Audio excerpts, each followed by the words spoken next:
putting the limits to constructivist rationality. This is the core of my talk. Issue 3, what are we learning from the actual crisis? Well, till 2007, it was always going well. Steady growth, low rate of inflation, high employment, low interest rates, happy days. Econometricians were proud of the science fiction models. But they forgot to look at the credit growth, since the credit module was not in the models, and it couldn't possibly be. The storm was building up, and the Minsky moment arrived. The storm exploded. So the recent crisis, say one probably unknown author for most of you, William White, because was not an orthodox one, has ever been. The recent crisis has demonstrated the inadequacy of models based on assumptions of rational expectations. So 30 years of rational expectations perseverance were put in evidence, fortunately, by this crisis. No one saw the crisis coming. Yes, my students saw it in the introduction to managerial economics lectures that they had to suffer. Many institutionalists and evolutionary economists saw it. If you look at the Got It Right project run by the Association for Evolutionary Economics, you will be surprised. Dozens of authors warn of the crisis, the coming crisis, and explain the crisis.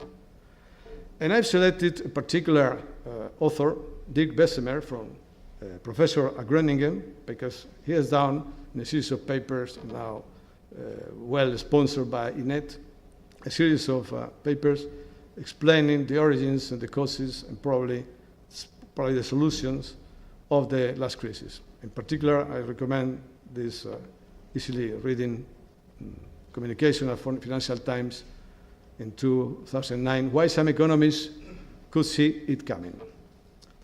The answers, dear colleagues, was there, but neither the econometricians nor the politicians care. So the answer was there, but they didn't care. Look at Spain. My students knew only what GDP was, what the wage salaries were, and what productivity was. Well, look at these years, the good years. In red is the rate of growth of GDP. In green is the rate of growth of wages. And this is productivity. Look at the productivity. In the 60s, it was almost 10%. From the 90s, it's zero growth. It's stagnated. There is no increase in productivity in Spain. And still, everything was booming. What was happening? Was any miracle there? No. There was a booming debt, and we are selling the coast. The coast does not belong to the Spaniards. We have sold it. But we computed it as GDP, because GDP does not account for real wealth net generated, but for accounted wealth. So you sell your house and your your land will be computed here as GDP. Why? Blanchard said, how is it possible, once the crisis started, how is it possible that this tiny perturbation in the subprimes will provoke this tremendous chaos in cumulative GDP, decline of household net real estate assets, not to speak about the decline in stock market, and in these 2 years. Well, the reason is here in this picture, which I found most stimulating, and I thank very much for inviting me to this conference, because I learned a lot. And this is one of the things I learned. Here you have got in black the total bank credit stocks in the USA as a percentage of GDP for this period. In blue, you have got the part of this credit who goes to the real sector. By real sector, I mean the productive sector, an activity that produces eventually profits. But the red one doesn't go to other sectors, go to the fire sectors, finance, insurance, and property. So you see the difference. Something, again, happened here. It's for the first time in the history of economics, we are talking about a century, something new happened about these years, which are more or less, I think, the beginning of before just the 90s. For the first time, the red line crossed the blue line. But this, in order to get real production, in order to get profits, you have to invest. And if there is no credit that goes to investment, obviously the country will develop a kind of Ponzi effect in the end. So if the situation would be as the 80s, there will be a lot of help from credit. Credit was something good. But in this area, I start hindering. And before the crisis was just collapsing and doing a lot of harm.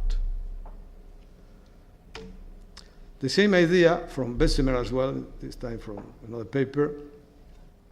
I recommend to read the papers by Bessemer if you are interested in this, because they are excellent papers. How many dollars of bank debt per dollar of growth in GDP? Well, in this period, $2 per each dollar of growth. In this other period now, $4 of credit for $1 of growth. Something is going wrong. Even in Spain, it should be here, but it's not in here. In Spain, for instance, which we are supposed to be in a very big crisis, there is 1 billion, European billion, that means 1 million of millions euros, in financial assets invested here instead of here. Why is this? What do you think is this? We may argue about this in the discussion, but I advance because there is no credibility.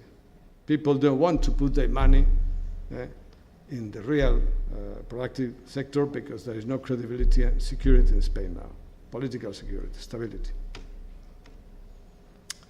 Well, here is what an econometric model should look like now, certainly after the crisis.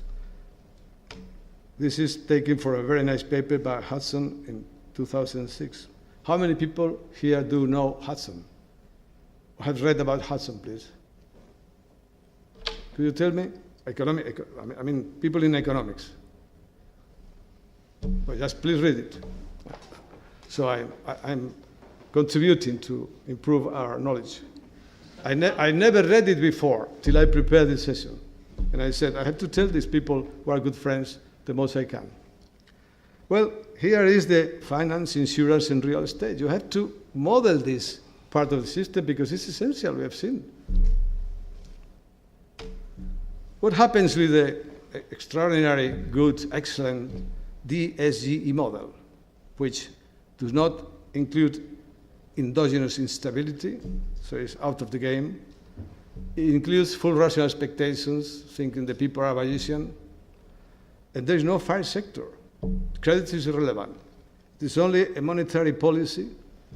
So the basic assumption of this model, apart from other problems, is that money is neutral. The neutrality of money, that's not true at all. Money is neutral, but credit is not neutral at all. It may help, may hinder, or really may hurt the economy. So this is important to include. If you come across a model, econometric model, who does not, for the full economy, who does not include a fire sector, just throw it to the dustbin. Fortunately, artificial economics was there at the rescue. Here is the EURES model, which is building up nowadays. Here you have got, it's the conventional model, more or less, but has got specifically an asset market, a bank system, all the bank system, and of course the central bank. These two items are essential. Well, look at this. What do you think? How do you feel? Most of you have got money involved, I guess, in the stock market. Be careful, Be very careful. Because this is the crisis of .com, This is the initial actual crisis. And this is where are we now. I took this picture, I think, last week, of the Standard & Poor's 500. Look, stocks investors again want to join a new festival. Is it irrational? Yes, maybe irrational, but it's very consistent. They repeat the same story. I myself have invested, not much, because in the stock market, in the Standard & Poor's concretely. So I think that some time before, in September, I will liquidate all the assets there. This is how it works. This is the reality. People are irrational, but consistently irrational. It's like laughing. Well, conclusions from this issue. Consistent irrationality emerges endogenously. Has to be built endogenously in the models. The Minsky moment. Minsky has been forgotten. Is worse than Sakuda. Has been ignored for ages till nowadays. The crisis could not be explained from econometric model. 40 years of partisans' arrogance. Monetary policy cannot explain the effect of credit. It's another thing. The macroeconomic model should include the fire systems. Prudential new rules have to be devised by the central banks, with alarms based on the systemic credit leverage. What do you mean by this? Is it possible to have a Heyek rule? It's a proposal of research for you. What is Heyek rule? What should be a Heyek rule? Well, look at this graph from Blanchard's book. This is how the econometric models in the 19th performed. This is the response to an increase in the monetary supply. Well, you see, within a year, all do more or less forecast in the right direction. There was an increase in GDP, a short-run decrease in GDP. But in the long run, after a year and a half, this is just madness, no? The forecasting is useless. Well, there is a substantial uncertainty in the economy about the effects of policy and rational adapted expectations. No? For this reason, the central banks cannot go out from this rule. The only one who goes a bit far away is the United Kingdom one, which uses the rate of interest continuously. But normally, particularly in the continent, they are linked to this rule, not to discretion, which says the states, the Friedman rule, that the change in money supply should be equal to the expectations of rate of inflation, of desired rate of inflation, plus the parameter, which is the elasticity of water. It doesn't make a difference. To the increasing growth, right? Would be nice to have such a simple rule for the central banks, or whoever is going to take care of the prudential rules, to avoid this madness. So here you have got a nice topic for the future. Can we find a Heyek rule? Well, a hint could be, no idea, I've got no idea how to do it. I will try to pass it to some of my colleagues. One idea is to differentiate between the credit who goes to the real sector, A, and the rest of the credit who goes to the capital sector, which looking for capital gains. No? And the ratio of the two, the stock ratio of the two, will give us a hint of the level at which the alarm should sound, should be triggered.